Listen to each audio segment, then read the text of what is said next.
فتح مکہ، جسے فتح عظیم بھی کہا جاتا ہے، نبی اکرم صلی اللہ علیہ وآلہ وسلم کے عہد کا ایک اہم غزوہ تھا جو 20 رمضان 8 ہجری کو پیش آیا۔ اس غزوے کے نتیجے میں مسلمانوں کو مکے پر غلبہ حاصل ہوا۔ اسلامی تاریخ میں رمضان کے دوران کئی اہم واقعات رونما ہوئے، لیکن ان میں سب سے اہم واقعہ فتح مکہ کا تھا، جس کے بعد جزیرہ عرب یکجہتی کی جانب بڑھا اور اسلام کو سرزمین عرب سے باہر پھیلنے کا موقع ملا۔ عہد نبوی کے تمام غزوات اپنی جگہ اہمیت رکھتے ہیں، مگر مورخین اس بات پر متفق ہیں کہ فتح مکہ وہ واقعہ تھا جس میں اسلامی عظمت کا ایسا مظاہرہ ہوا کہ پورے عرب میں اسلام کی دھاک بیٹھ گئی۔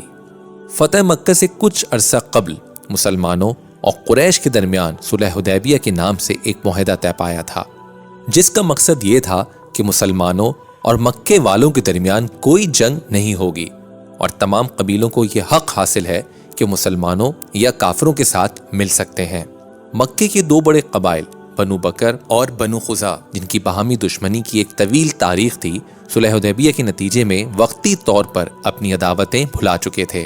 چونکہ معاہدے میں شرط شامل تھی کہ جو بھی قبیلہ کسی فریق کے ساتھ شامل ہوگا وہ اسی کا حصہ سمجھا جائے گا، اور اس پر ہونے والا حملہ دراصل اس فریق پر حملہ تصور کیا جائے گا۔ اس معاہدے کے تحت بنو خزاع حضور اکرم صلی اللہ علیہ وآلہ وسلم کے گروہ میں شامل ہو گئے، جبکہ بنو بکر نے قریش مکہ کا ساتھ دیا۔ کچھ عرصے تک دونوں فریقوں کے درمیان امن قائم رہا۔ معاہدہ حدیبیہ کو بمشکل ایک ہی سال گزرا تھا کہ بعض ایسے واقعات پیش آئے جس کے نتیجے میں قریش نے معاہدہ حدیبیہ کو توڑنے کا اعلان کر دیا، اور یوں صلح حدیبیہ ٹوٹ گئی اور مسلمانوں نے کفار سے بدلہ لینے کے لیے منصوبہ بندی شروع کر دی۔ ایک اور روایت موجود ہے کہ اس واقعے سے 3 دن قبل حضور اکرم صلی اللہ علیہ وآلہ وسلم نے سیدہ عائشہ رضی اللہ تعالی عنہا کو تیاری کرنے کا حکم دیا، اور ساتھ ہی یہ حکم بھی دیا کہ اس تیاری کی بابت کسی کو معلوم نہ ہو، یہاں تک کہ سیدنا ابو بکر صدیق رضی اللہ تعالی عنہ تشریف لائے اور تیاری دیکھ کر پوچھا تو حضرت عائشہ رضی اللہ تعالی عنہا نے ان کو بتانے سے بھی معذرت فرمائی۔ قریش مکہ کو اس بدعہدی کا جلد احساس ہو گیا۔ ان کو اس بات کا بھی ادراک ہو گیا کہ مسلمان کمزور نہیں رہے، چنانچہ ابو سفیان اس صلح کو بحال کرانے کے لیے مدینہ منورہ آیا، مختلف صحابہ کرام کے دروازے پر گیا، سب نے اس سے ملنے سے انکار کر دیا، یہاں تک کہ اپنی صاحبزادی ام حبیبہ رضی اللہ تعالی عنہا کے گھر گیا جو سرکار کی زوجیت میں تھیں۔ انہوں نے اپنے باپ کو سرکار دو عالم صلی اللہ علیہ وآلہ وسلم کے بستر پر بیٹھنے سے بھی منع کر دیا۔ سب سے مایوس ہو کر وہ حضرت علی رضی اللہ تعالی عنہ کے گھر گیا، آپ نے بھی اس کو صاف انکار کر دیا۔ یہاں سے ہو کر وہ مسجد میں گیا اور بلند آواز سے امن کا اعلان کیا اور اس صلح کا یک طرفہ اعلان کر کے واپس مکہ مکرمہ چلا گیا۔ حضور اکرم صلی اللہ علیہ وآلہ وسلم نے اس بدعہدی کا بدلہ لینے کا فیصلہ کر لیا اور اپنے غلاموں کو بھرپور تیاری کا حکم ارشاد فرمایا، اور ساتھ ہی یہ حکم بھی جاری فرمایا کہ اس تیاری کی کسی کو کانو کان خبر نہ ہو پائے۔ اللہ کے نبی نے خصوصی دعا بھی فرمائی کہ اے اللہ جاسوسوں اور خبریوں کو قریش تک پہنچنے سے روک دے۔ رمضان المبارک 8 ہجری کو 10,000 صحابہ کرام کا لشکر لے کر حضور اکرم صلی اللہ علیہ وآلہ وسلم مدینہ منورہ سے مکہ مکرمہ گئے۔ اللہ کی تاثیر اور سرکار دو عالم صلی اللہ علیہ وآلہ وسلم کی دعا کی بدولت مکے والے اتنی بڑی سرگرمی سے بے خبر رہے۔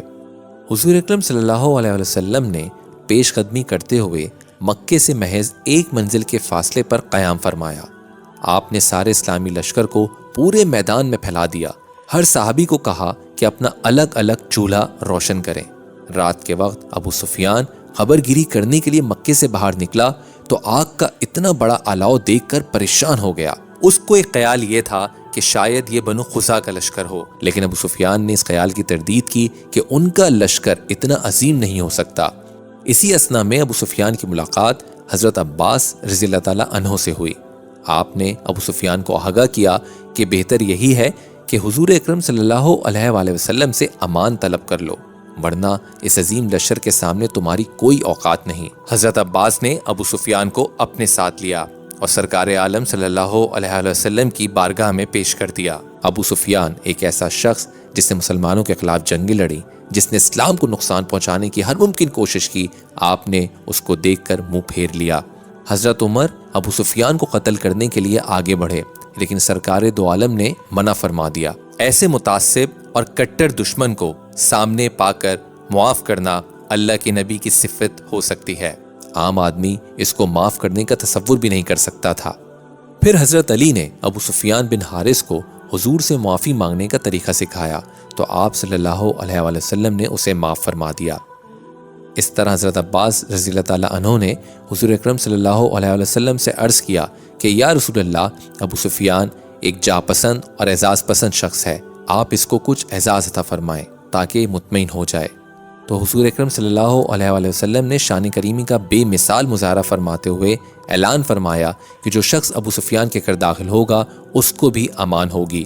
ابو سفیان تیزی سے مکے کی طرف روانہ ہوا اور بلند آواز میں قریش مکہ کو کہا کہ اے اہل قریش، محمد صلی اللہ علیہ وآلہ وسلم اتنا عظیم لشکر لے کر آئے ہیں کہ تم مقابلے کی تاب نہیں لا سکتے، لہٰذا جو بھی ابو سفیان کے گھر میں داخل ہو جائے گا اس کو امان ہے۔ ابو سفیان نے حضور اکرم صلی اللہ علیہ وآلہ وسلم کا اعلان لوگوں تک پہنچا دیا، کیونکہ ابو سفیان کا گھر اتنا بڑا نہیں تھا کہ سب لوگ اس میں داخل ہو سکتے تھے۔ چنانچہ اعلان کیا گیا کہ جو اپنے گھر میں داخل ہو گیا اس کو بھی امان ہے۔ یہ سن کر اہل مکہ حرم کی طرف دوڑے اور کچھ اپنے اپنے گھروں کی طرف بھاگے۔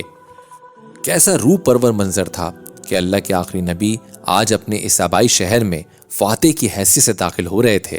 دین خدا روشن ہوا اور شرک کے چہرے کو تاریکیوں نے ڈھانپ لیا۔